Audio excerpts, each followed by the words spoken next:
almost 30 years, Film Independent Project Involved continues to nurture filmmakers whose unique voices tell us stories with dignity and beauty. And finally, let me introduce our moderator. Born in Brazil, raised in Amsterdam, and now lives in Los Angeles. She works at Sundance as the manager of the programming department and an associate programmer on the features team. Ana is also a head programmer for the Sun Valley Film Festival and an associate programmer for the Indian Film Festival of Los Angeles. She has programmed numerous film festivals like AFI Fest, LA Latino International Film Festival, Ambulante, and many, many more. It is with great pleasure to introduce to you Ana Souza. Welcome, Ana, and thank you so much. Thank you so much, Francisco. Thank you to you and Dea for all the support that you've given us and all the filmmakers over the years. I mean, it's so special to see Project Involved continue to grow and blossom and to see what it's become.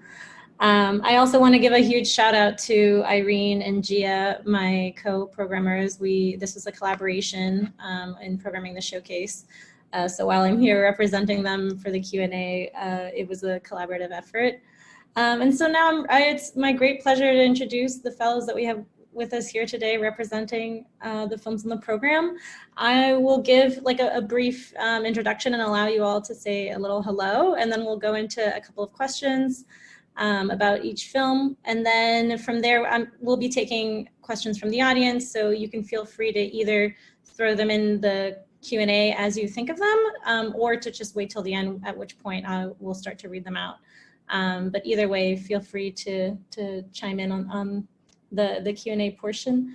But yeah, so thank you guys so much for being here today. I'd like to first off start in program order and introduce the cinematographer of First Generation, Andrew Yuyi Truong. Hello. And then we also have with us the cinematographer for Balloon, Francis Kroon. Hello.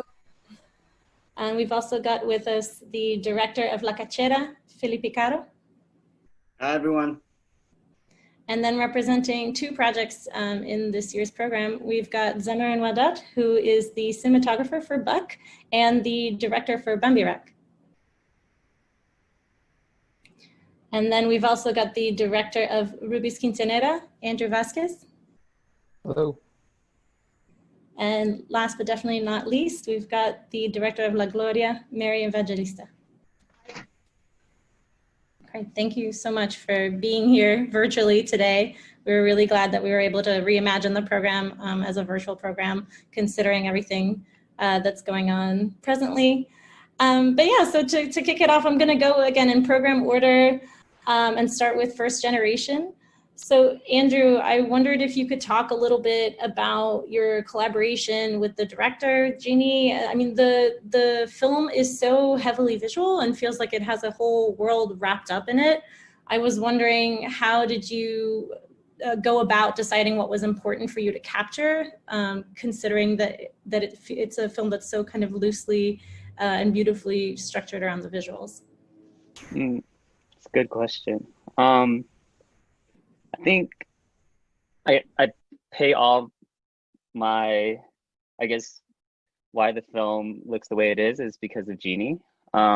It's great working with a director that is visual because we're both from San Jose. The short revolves around coming of age in San Jose. So we wanted it to portray it in a very naturalistic, realistic type of light, because San Jose's never been really photographed before in film. So yeah, I think due to, I guess, our experience of living in San Jose, it was kind of how we wanted to capture it in our own eyes. We didn't really have any references, which was kind of the first, at least for this film, because all of the previous films that we had shot, we always had like an inspiration based off, you know, like another film or photographer. But yeah, this one was kind of unique on its own. And I love that there's like this blend of textures and that you guys have like the raw footage as well. I wondered if you could talk a little bit about that, like kind of like that VHS element. Yeah, we kind of wanted to at least give some timely element, primarily because this short does take place in the early 2000s. And we added that VHS footage to kind of create an intimacy amongst the friends. So it's actually the friends recording each other. I just gave them the VHS camcorder and had them, as we were shooting the scenes, just had them shoot each other as if, that's just how we do it in today's age with iPhones, but instead it was VHS. Did you give them a lot of guidance, or was it kind of open for them to sort of play with? It was open. I think for me, I don't necessarily like to confine or give like restraints to, especially if I'm, handing a camcorder to a talent, because I think the unpolished look gives it this authenticity. Yeah, because if I were to kind of give them parameters, I feel it might be a little bit skewed. That makes sense. Francis, I'm going to go to you next for Balloon, which has such a kind of brilliant, very specific world. And I wondered if you could talk a little bit about speed, since it uses like fast motion and slow motion and all these really interesting ways, and in kind of imbuing this character with these superhuman qualities, and kind of how you develop that. Like the frame rates. Mm-hmm. Yeah. Well, I guess it was more built on emotion, because we kind of, after a lot of chatting with the director and kind of understanding the emotion behind different scenes, I created this kind of like, it was like a triangle of different emotion in each scene, and then each kind of corner of the triangle is related to different kind of technique. So like the slow motion at certain sections is related more to like disempowerment, and then we did some stuff where we took the shutter angle and made it really thin, and that was related more to like responding with control. So we kind of structured around that, like we did with actually all the aesthetic elements. Yeah. And kind of tangential to that, I was wondering if you could talk a little bit about also like the on-screen and the off-screen. I felt like you played with that in a really interesting way, again, as a way of like building up this character and like his abilities. What do you mean by on-screen and off-screen?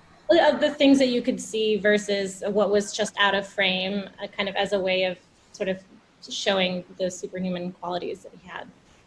Yeah, I think a lot of the kind of the visual language was also about, sometimes when you're in kind of like in like a kind of emotional experience, a lot kind of seems kind of worse than it is, and kind of not to see it can be a bit heavier than necessarily seeing everything.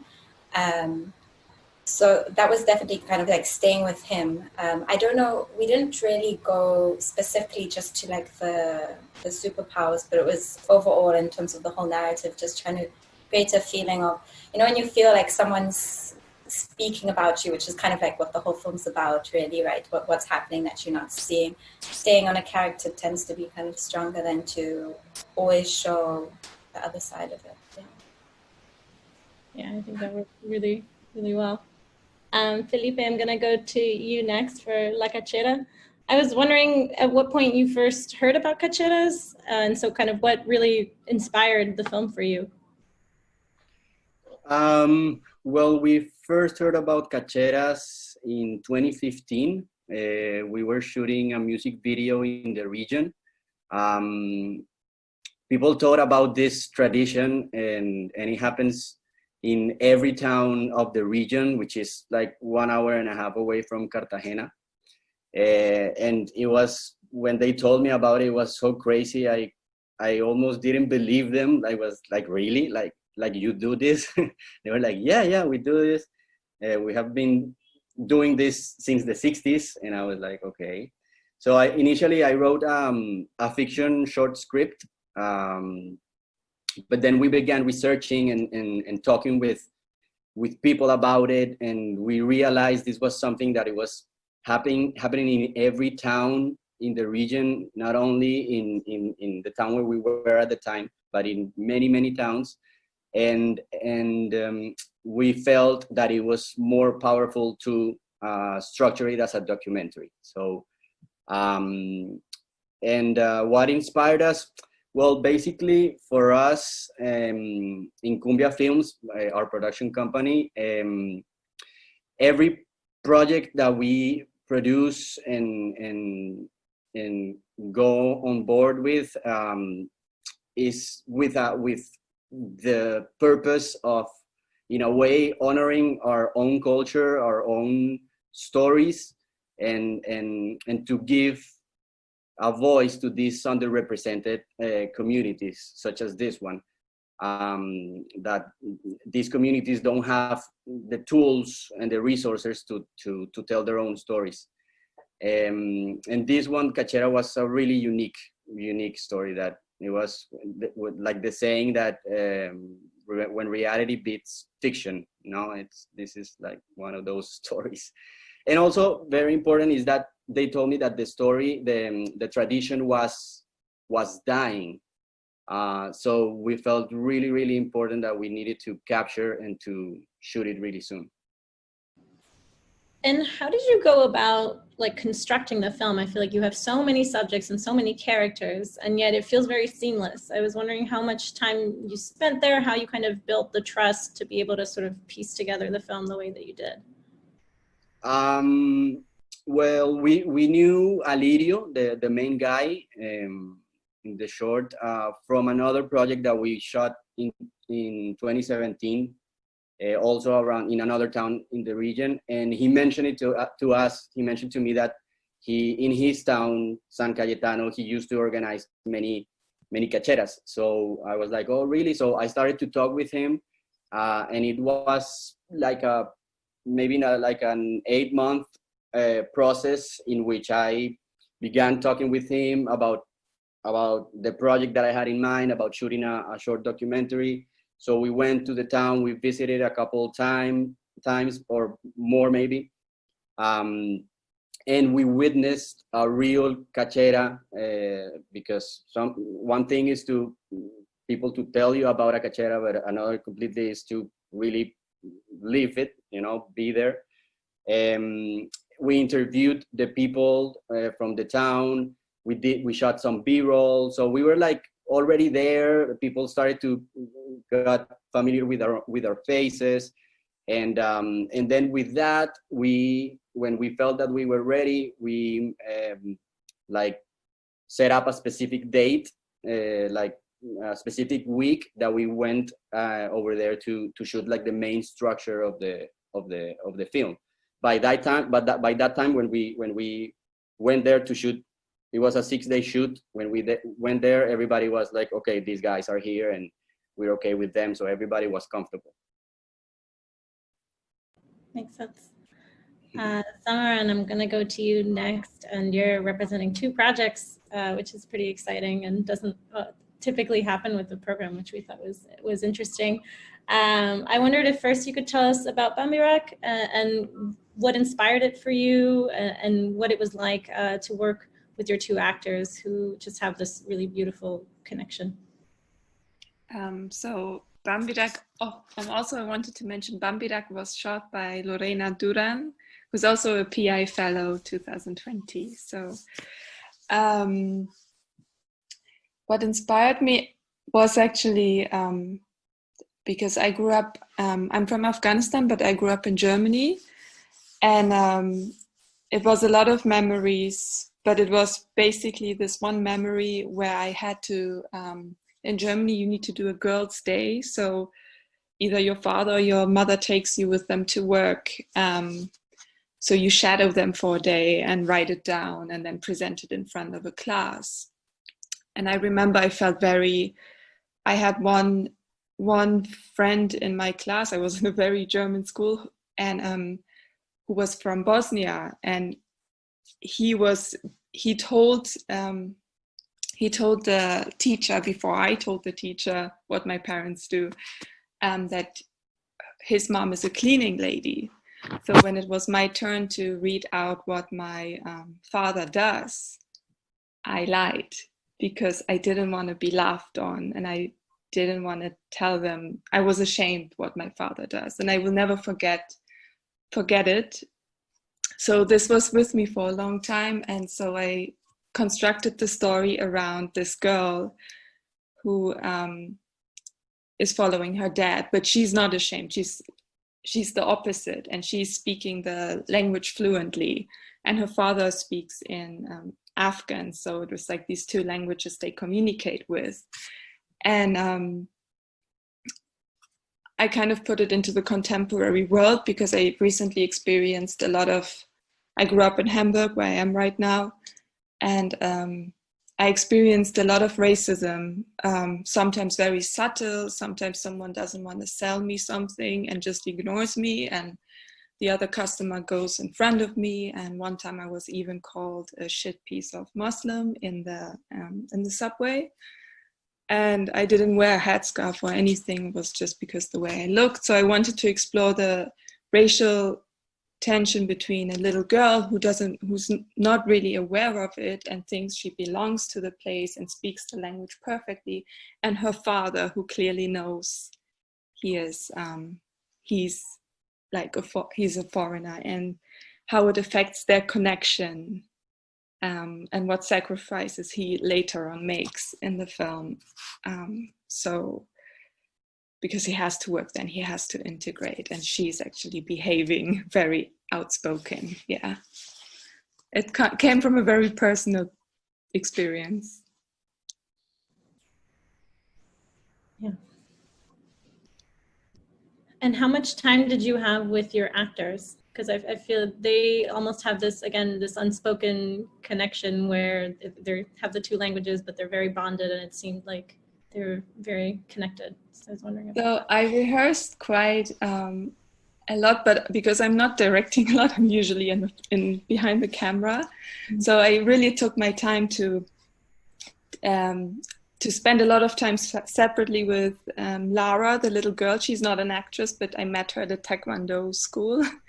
And my actor, Kailas, and I always met up with them before the film and did not really rehearse the scenes. We rehearsed more like, I did exercises with them, actually.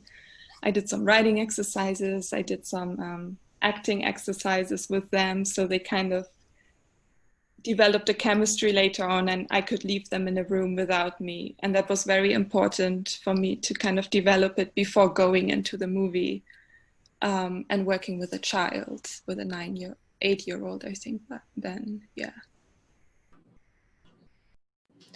And in terms of Buck, switching over, I was wondering if you could talk a little bit again about with your collaboration with Elegance and Jovan to just sort of capture this incredible film. I was wondering, there's a lot that feels so interior to Lynn, to the main character, and yet you're able to make it external with the cinematography. And I was wondering if you could speak a little bit to how you accomplish that.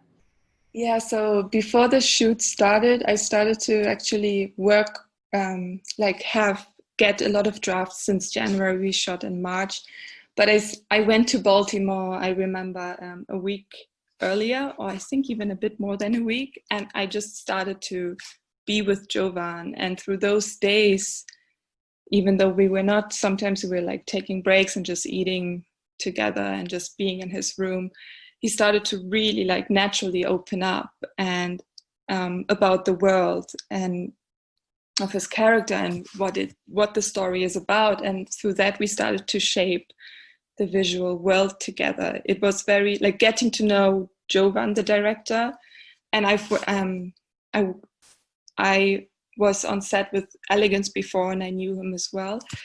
So having this knowledge of who they are as people and how they grew up and what the story actually internally means to them and what they try to achieve helped me a lot in visualizing such an internal piece, and coming up with the visual language. And it was a really, really intensive, good collaboration in terms of sharing, really, like with no, there were basically no walls. They were all down, and we were just very transparent. And that helped to shape the story. And that helped me also to actually come with references and show them. And then they were, I looked at what they responded to well. And like through that, we developed the whole, like shot by shot, the whole script was translated. And it gave us also room because the actors were really good, it gave us also room to be flexible with the camera and to go off plan as well. Yeah. Yeah, that's beautiful. I'm gonna move on to Andrew next with Ruby's Quinceañera. Andrew, I was wondering not only where this came from, because it's such a unique blend of elements, but how you kind of went about deciding at what point they would sort of start to converge. Yeah, great. That's a great question. Thank you for having us, and everyone else, thank you for sharing. Yeah, I had a cousin. I have a cousin named Ruby, and my brother was a chambelan for her quinceañera. Wait, am I muted? No, I'm not. I wanted to make a music video. We had a couple friends that were interested in creating a piece, and we thought what was kind of wholly original for us and our identity growing up as Mexican Americans in LA. And yeah, we just thought about VHS and nostalgia of that. So we wanted to do like a big throwback, and we ended up shooting at like this park in Los Angeles called Hollenbeck. And it was just like a throwback and a super nostalgic trip for us. So even with like the bands converging with the videotape, that's like inspired by Los Angeles Azules, because we saw videos of that as well.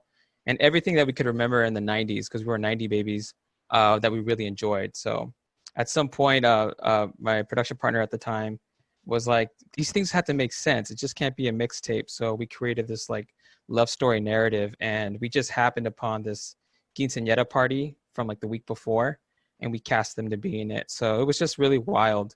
It was kind of crazy to edit, and like, I don't know, it's like an acid trip, but quinceañera style. So, but it's like, it's supposed to be just like a lot of fun and nostalgia, and it was a lot of fun to make. So yeah, I guess that, yeah. Yeah, no, it's definitely a lot of fun. And yeah, and that was kind of what I was going to ask about too. How did you sort of decide, did you ever, I mean, did you go about kind of balancing sort of this comedic tone, but also making it an homage and kind of making sure that you were sort of hitting all those notes? Yeah, we thought I guess the tone the VHS tone led to the comedy, because I mean, growing up and going through the quinceañera circuits, it's like there's so much nostalgia there, but there's so much comedy. Like, as being like first generation, second generation, there's so much cheese, you know, it's like so cheesy. I know it's trying to be like fancy, and like a lot of us come from working class neighborhoods, and it's like they want to, you know, poner fancy, but it's just like it's within our economic bracket. But instead of and even the musicians, instead of being like kind of tener vergüenza, like be embarrassed about that, just to embrace it as a cultural element. You know, this is your economics, this is who you are, this is how we celebrate. So even the band was saying, like, you know, they were embracing chunti, or like, you know, or chafas or something like that, and not to be ashamed about it. So it's like we can have kind of fun with ourselves. You know, we can look back and laugh and like, okay, that was that time period. So it's just, yeah, it was a little bit of that. So the humor came back at looking back at old photos and old videotapes and those really terrible transitions that they had, but it was really classy. So that was the best part. And this is good. And we're like, yeah, that's good, Mom. All right, cool. That's great. Yeah. Mary, I'm gonna go to you next. Sorry, I had to move. My internet was bad. No worries. We're all struggling with that, I feel like. So with La Gloria, I think that it's interesting because this is the only one of the shorts that Project Involve actually produced that we included in the program this year. And so I was wondering if you could speak a little bit to that, to kind of like what the experience was like, but also to what spoke to you specifically about the story and why you wanted to direct it.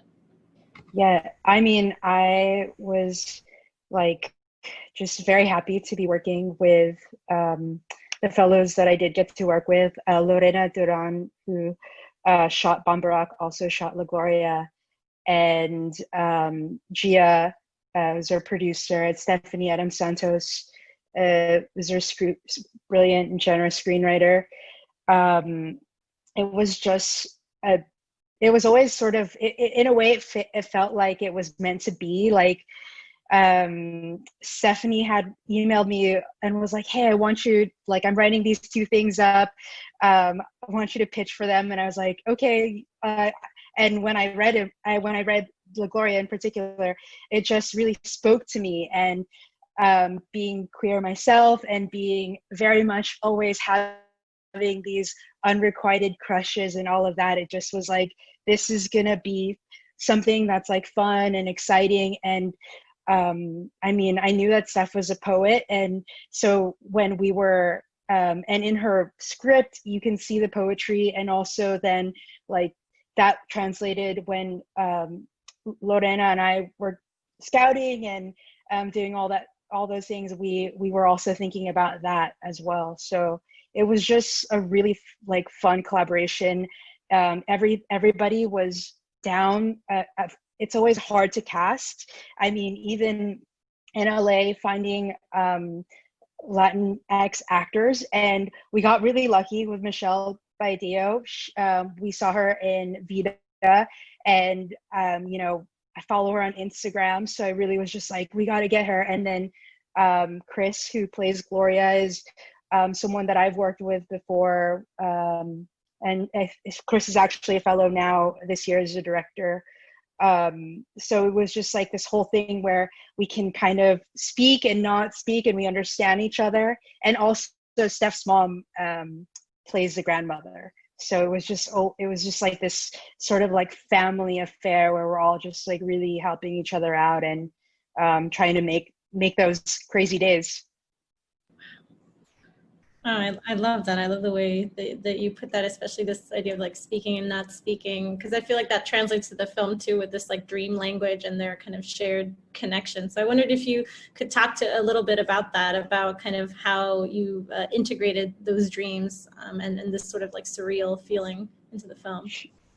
Yeah, I mean, I think that was always there in the story, but we wanted to heighten it some more, and we wanted the dreams to really feel otherworldly. So we shot it on film, and we did day for night and all of that stuff. I think, yeah, that was probably the tricky part, because for me in the editing process, it was like, how do I make this feel cohesive and not feel like two separate things? Because in one way it's about Gloria, who has just done this really drastic thing and survived, right, her suicide attempt, but then also it's her like connection with her grandmother, and it's like this trauma and pain that they perhaps can intuit but also experience in a dream, in dreams. So we wanted to make that connection, and we wanted to leave it open. So at the end, with the last sequence of the desert and the lake, it's like, whose dream is this? Is it both of theirs? Like we want to leave that open for the audience to interpret. Oh, it's beautiful. I'm going to open it up to the audience for questions. We already have 2, so I'm going to read them out, and then you all can help me answer them. The first one is, where can we find the films? Which the films had been screening through Film Independent for the last 2 days, but I guess to expand on this person's question, where can you find the films going forward? Are some of these films online right now, or kind of what is, where could somebody potentially find your films? Anybody who wants to? I mean, because I can just speak for La Gloria in terms of, with COVID and everything, a lot of the festivals are moving online. And so, I mean, we're really happy that we can still show our work, and it would be great to have more people see it. So we're playing at Palm Springs online like June 16th, like mid-month this month, and also in Maryland Film Festival. And I don't know, there'll be upcoming ones. We're in a couple LGBTQ film festivals as well. That's great. Anybody else who has the film accessible now or? Yeah, I can jump in. We're online, so this project's a little bit has a couple years on it, but yeah, you can find it online. So if you just type in the project title, it's been posted, and yeah. So if you haven't gone to the quinceañera, you can still go. And then. Oh, sorry. Right. No, you go, Felipe, go first. No, please, no. It's just very quickly, balloons. It's like a Vimeo staff pick, and it's on Omeletto. So if you just pop that in, it'll come up. Yeah, for us, coronavirus got in the way because we were just beginning a festival circuit, and actually we were 2 days away of our world premiere in the Cartagena Film Festival, which is the most prestigious film festival in Colombia and one of the oldest one in South America. So we were pretty sad about it. But we have also some festivals. They're all going online. Confirmed, we have Cine Las Americas, which is the festival from Austin. So we're gonna be there, and that's the only one we have confirmed yet. But hopefully more to come. Yeah.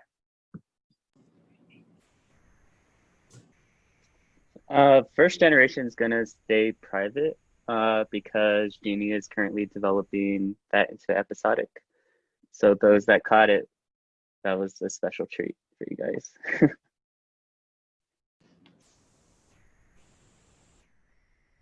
I think we're just using Zamarin. Yeah. I think Bucker's screening at Palm Springs as well, where Mary's film is screening. And mine is still it's still private. So I just recently started submitting a lot. So Keep our fingers crossed. I have a question for Mary from Mark. They're asking, did you film around the Salton Sea? Your film reminded me of Bombay Beach.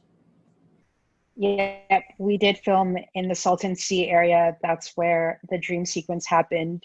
And then we also filmed near Palm Springs in Yucca Valley. So I spent a lot of time there, which was very fun, very Western, like got to wear cowboy hats and stuff like that.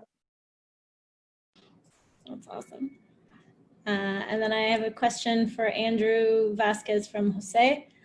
In 2019, there was a popular Mexican meme about a quinceañera for a girl named Ruby in Mexico, Las Quince de Ruby.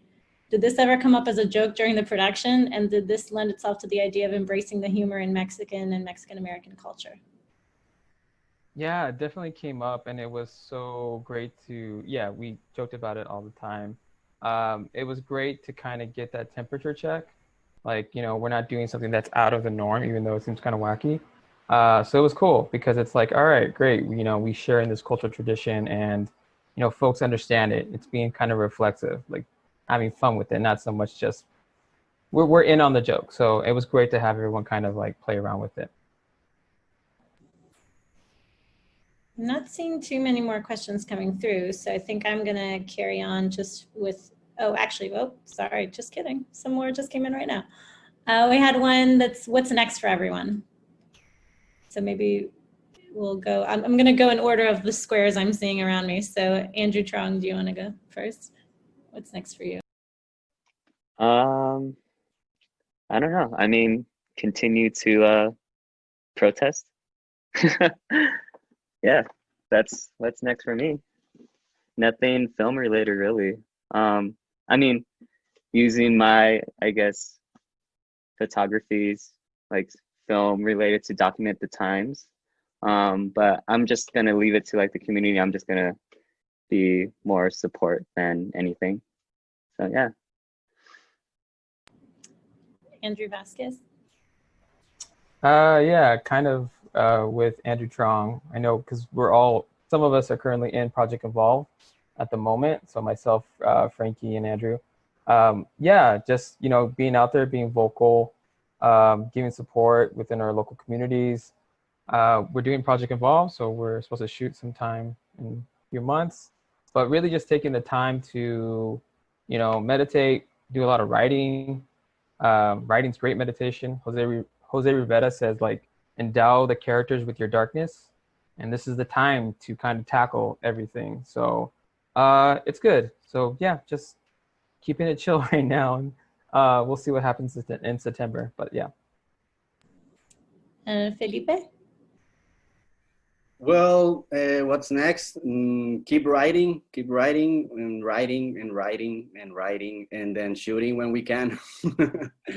I have two feature scripts ready for production. We're looking for finance, so we've been applying for labs and production funds, and so hopefully one of those pops up and we can shoot it hopefully next year maybe. And also I have a short fiction that we also are applying for funds and hopefully to shoot it also next year. Great. Francis? I've been doing a bunch of like pre-production on projects, but I'm sure with like everyone, it's kind of like you don't know when you're gonna shoot or if they're all gonna happen at like exactly the same time. So it's been that, and then like on what Andrew also said, just of course like taking the time. I think it's been like quite a tumultuous time, also just kind of emotionally and collectively. So taking time. I don't know, to make space for kind of what's happening on a kind of global level. Yeah. Zamarin? Yeah, kind of the same as Francis. I am still lucky because I'm shooting a very intimate documentary about two sisters, Syrian swimmers, who are actually, one of them is training for the Olympics that got postponed. So yeah, and that's in Berlin. But other than that, I kind of use my time to train for underwater cinematography. Because I always wanted to, and this project needs it now. And it's quite fun going for a swim and like learning how to dive. Yeah. Amazing. Mare? Yeah, I think definitely on the same boat with everybody here, just about the times and all of that. I have a production ready script as well, or feature that I'm trying to get financiers for. But on a more like project involved note, Stephanie and I are writing together, possibly like a lesbian horror short, a horror feature. But it's very, very like new, and but it's exciting to work with her again, and even if we're doing it remotely for now. Awesome. I had a question that came in from Ziao. Question for Zamarin. I love your film. What's the process like casting the right little girl? And what was it like working with her, since you mentioned that she's not a professional actor? Unmute. Thank you. The process of casting her was very long. I spent a lot of time first reaching out casting agency, and they forwarded a lot of kids. So I did my pre-selection and visited the companies or went to the houses of the little girls. But it was really hard because I could never find a girl who was signed to a acting school from like a different ethnicity other than German. So in the end, I actually like reached out to everyone I knew who had kids, and then I came across this Taekwondo group, and the teacher was, "I got a girl for you," and I was like, okay. Didn't believe him, but then the next day he he let me meet her, and because she's doing taekwondo, it was really, her focus was on the point, and she had a lot of stamina, so she could like go for hours without complaining. However, in the beginning, it took me still, when I found her, it took me still 2 months to say yes, because as soon as I had the camera with me, she wasn't used to that. So she really she changed, and she wasn't the girl who I saw the energy. But then I visited her with the camera like so often that she slowly lost the fear of the camera. And it was a bit like a documentary, if I'm honest, the process of casting her and even working with her, because in the end I knew her so well. In fact, I'm going to have ice cream with her in 2 days. So yeah. So spend a lot of time if you cast kids, because it's the most difficult, but then the most rewarding. We had a question that came in from Jose for Andrew Truong. It's kind of great. He says, I was actually an extra for the party scene in First Generation, and I'm very happy and impressed with how it turned out. I can sincerely say that it captures San Jose very well. My question was, how important and difficult was it to capture the dichotomy of two cultures, Vietnamese and American, with match cuts? Also, there's an incredible quality to the pace and editing of the film, and how would you say this was achieved? I think Jeannie and I are really influenced by just new ways of just styles of filmmaking, and that includes, the jazz-like editing. And First Generation was more so a tone poem versus kind of an actual narrative short. So it kind of brings you on a range of emotions, and we felt like these match cuts were so important to, I don't know, just make it flow from one emotion to the other, because that's how our lives are, right? Like you kind of just feel, I don't know, happy, and then you get in a fight with your mom. But Jeannie would be better suited to answer this question because she's the brains behind the short. So hopefully that answered your question, Jose. We got a question from Emilio. This is for Felipe. Do other cultures do cacheras? And if not, can we borrow it? Well, of course, you can borrow it. Not that I know of. I don't know. I don't think so. It's so unique that that this happens here, but I don't know. I would love to know if somebody knows of something similar going anywhere else. But please borrow it. And Ruth had a question for everyone.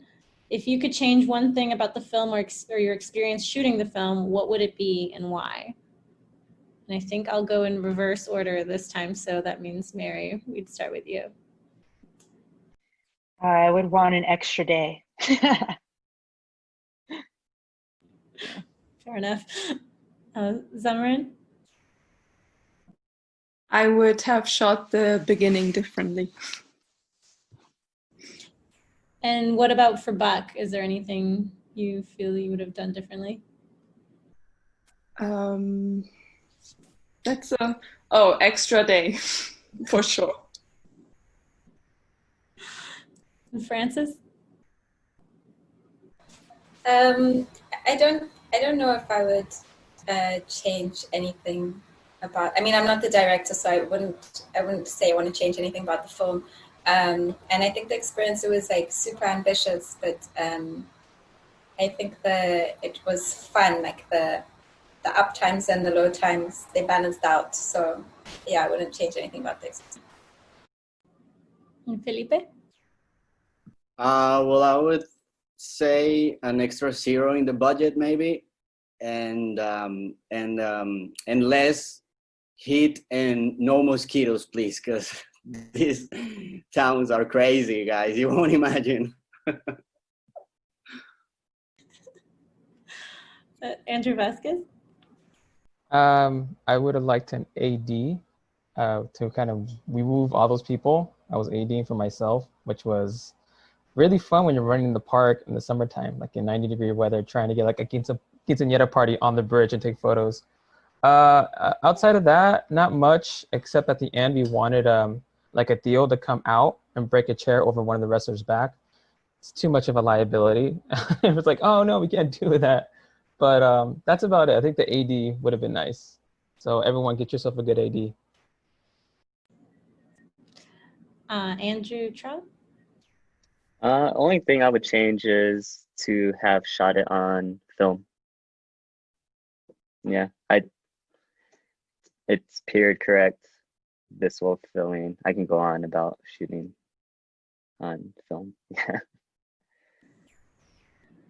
I had a question from Jay that is more for the directors. What was the process like for selecting your DPs?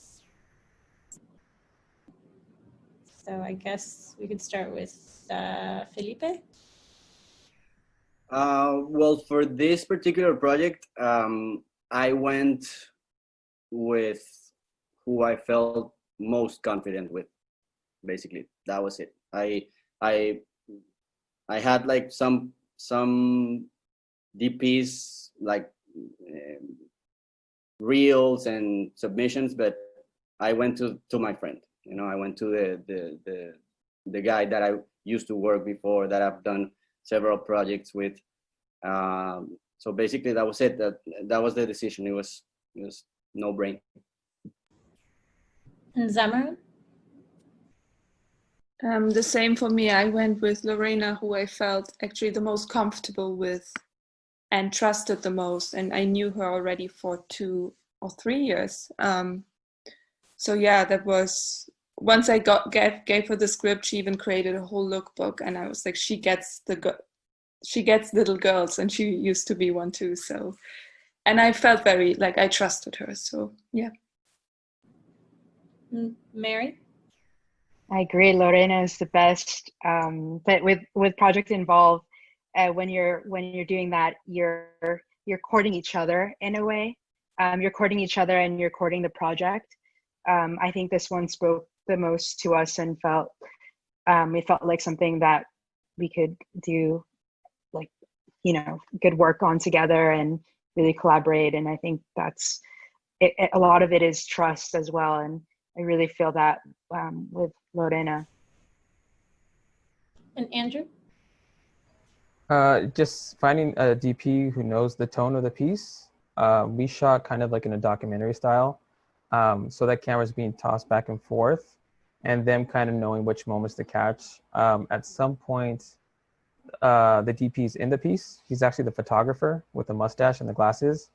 So it's someone who, a DP who will like basically roll in the dirt with you. Like, hey, it's a little bit of a battle. So yeah, find a DP who can kind of adapt. I think it's really important as a director to find someone who can move with you.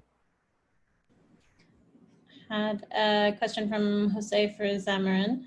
I thought Bambirak was beautiful both visually and as a screenplay. How early in production did you decide to shoot in a 4:3 aspect ratio? And also, were there any films that inspired or informed you in directing it? Pre-production. It started with 4:3 because it was initially set in the 90s in my brain. So it never changed back to any format other than 4:3. And what was the second one? Any other films? I was inspired by Iñárritu's Beautiful a lot, and by because just of the psychology of like how he captures it and the dream, and it's one of my favorite movies, by the way. And then the other film was Cold Water by Ulysses, the camera work of it, the French film from I think it is the 70s, 80s. Yeah. I think this is a nice segue to what's going to be my last question, which has come up from an anonymous person. Can you list your favorite films, which could also double as a recommendation for what to watch during quarantine?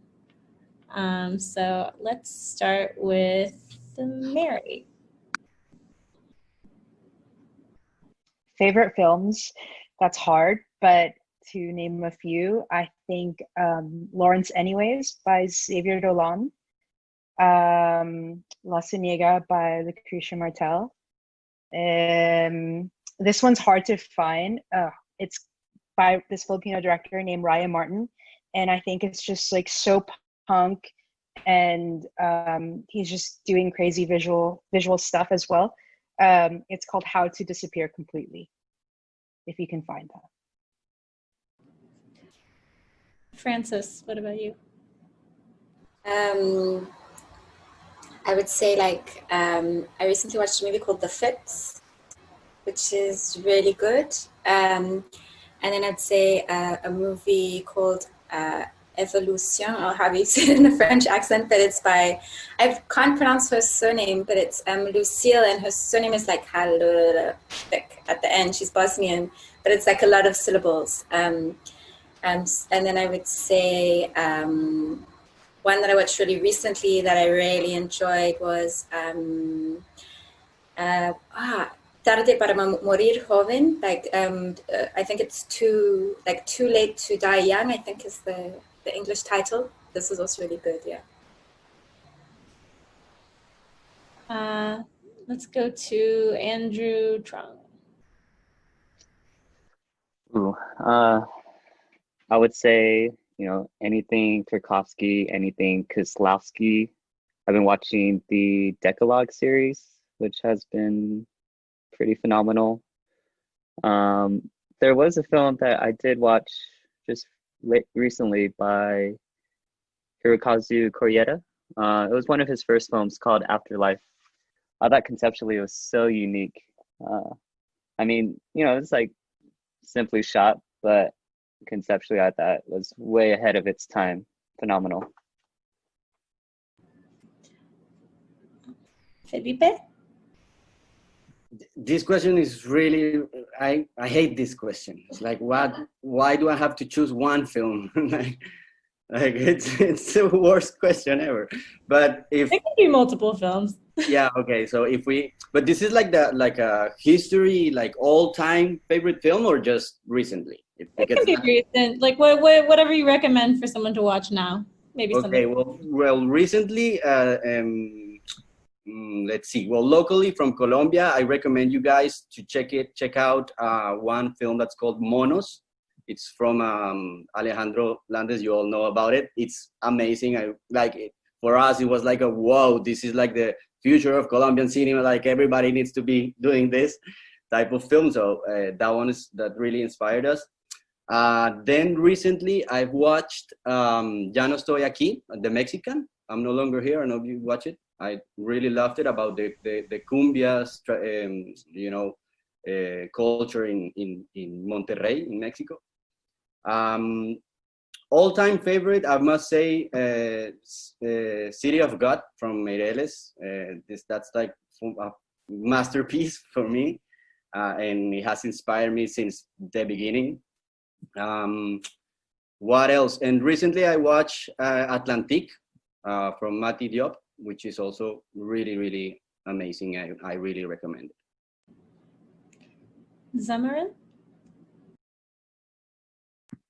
I mentioned two already. I just rewatched Cría Cuervos, which I love. Very old film, but just ahead of its time, and everything about it, the structure, the acting, the children's world is just amazing. Yeah. And I also rewatched The Spirit of the Beehive, which I love too. So yeah. Those two. And Andrew Vasquez? Can you hear me? Yeah. There's a couple. I mean, it's hard to pin down. I know. I really liked a film that came out in 2018 called Border, or Grans. It's a Swedish film. If you go watch it, it's director Ali Avasi. Don't read anything about it. Just watch it. Don't talk to anybody. Don't research it. I love that film. Beautiful, Zamarin was talking about. I love Beautiful. Such a great film. And if you're going like I really liked a lot of the Japanese directors from like the 50s. So like Kaneto Shindo and like they started doing the Nikitsu Noir stuff, but he does some great stuff. Ugetsu is really great, and the really like wacky fun stuff is like Ed Wood. I love Ed Wood. That's a great filmmaker's film. So if you're like in a guerrilla production, great film to watch. And then lastly, Baby Boy. I just talked to my sister about it. It's John Singleton. I know it's like totally left field, but it feels like such an LA film. So I love it. And it's such a callback to like the 90s or early 2000s. Perfect. Well, thank you all so much. Thank you for collaborating and making wonderful films, and please keep making them, even though I know we're in a strange time. Storytellers are the future, and we look to you to guide us. So thank you so much. And thank you to all the attendees and everybody who participated and who wrote in with questions. And we'll look forward to you joining us next time. Thank you, Anna. Thank you, Anna. Thank you, Anna. Thank you. Thank you. Our mission is only possible with the generous sponsors of Project Involve. Without their support, this program wouldn't be possible. We want to give a thank you to Project Involve lead sponsor, Warner Media. Thank you to our principal sponsors, the City of Los Angeles Department of Cultural Affairs, the eFilm Deluxe, the Hollywood Foreign Press Association, Loyola Marymount University School of Film and Television, National Endowment for the Arts, and Panavision.